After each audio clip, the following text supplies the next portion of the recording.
¿Qué pasa, amigos? My name is Ash, and today I have some massive news to share with you regarding Sony and the console war it is currently fighting with Microsoft and the Xbox One. The next generation of consoles is slowly approaching, and details about the consoles themselves and the services they will be offering has started to trickle out. Well, at least for Xbox it has. Sony has been extremely quiet about their plans for the PlayStation 5 and the services they plan to provide for it, while Microsoft has been very vocal recently about what they plan to provide to consumers, including the xCloud service, which will allow gamers to stream their favorite Xbox games to a phone, tablet, or PC all through the cloud. And the fact that the next generation of Xbox will feature 2 different models for players to choose from. It is also known that Microsoft will be unveiling tons of new information at their conference this June at E3. All the while, Sony has sat back, watched and observed the gaming community, wondering when the hell Sony would drop some juicy details for their next generation of consoles. Well, you can begin to panic a little bit because recently some well-backed speculations were made about the release date of the PlayStation 5 itself. A man by the name of Yasuo Imanaka, who represents the Rakuten Security Economics Research Institute,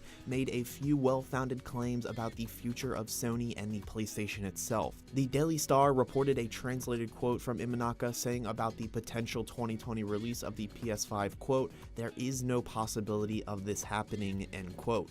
He then alluded to the fact that the timetable for the PlayStation 5 release is from early 2021 to early 2022, with the early 2021 release being far less likely than a late 2021 release. In the grand scheme of the console war and even the big picture for Sony as a whole, this may prove to be a damning piece of information. While this isn't 100% confirmed, it is coming from a very reliable place and will most likely ring true at the end of the day. With the console war being won in a big way by Sony over the last 6 years, with PS4 outselling the Xbox by nearly 47 million units, this will truly prove to be a major turning point for the Xbox. Not only will the next-gen PlayStation console be delayed until well after the new Xbox, all of the games and services that Sony will have planned for that will have to wait as well. Much like Halo Infinite and the next-gen Xbox, I'm sure Sony has a few major launch titles planned for their PS5's release. These titles will take advantage of a significant power upgrade and will work together to help sell the console to consumers who are on the fence about which console to choose. Other aspects like Sony's cloud gaming services will most likely have to be scaled back as well. Although Sony announced a game streaming service a few days ago, the streaming will be running through the home console instead of through the cloud. The upgraded version of that streaming service, that will be the counterpart to Microsoft's xCloud, will likely have to wait for the 2021 release window as well. When all of those pieces are added together, it is clear that if this reliable speculation is true, this will surely cost Sony dearly. It's one thing to release a mid-generation console after your competitor, even if it was an inferior console,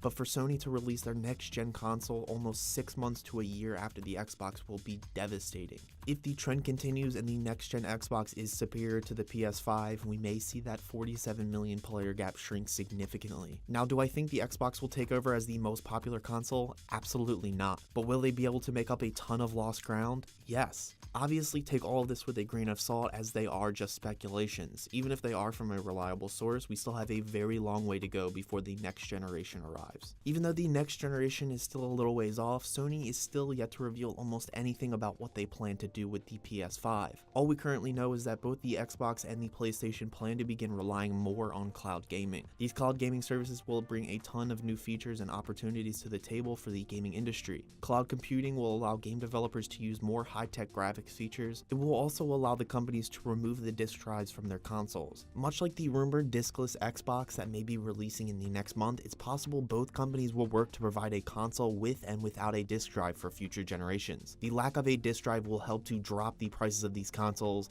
making them more financially viable for a larger number of people. With all of this news, I am beginning to get more and more excited for E3 this year and for what's to come over the next couple years as well. We know we will get news from Microsoft this June, but as far as Sony goes, your guess is as good as mine. Personally, I don't like that they're leaving their fans in the dark about what's to come, but who knows, maybe they're about to drop a huge update video or article relatively soon and blow us all away with what they've been working on. Like I've said before, this console war is great for the entire gaming industry, as these two rival companies are constantly working to outperform the other to win our affection. The future of both consoles is looking bright, and hopefully that trend continues. Anyway, that will do it for this video. Make sure you hit like, click or tap that subscribe button to become the heart of this gaming channel, and be a part of the conversation in the comments below by telling everyone how you feel about the future of the consoles and if you would switch to the Xbox if the PlayStation 5 releases a full year later.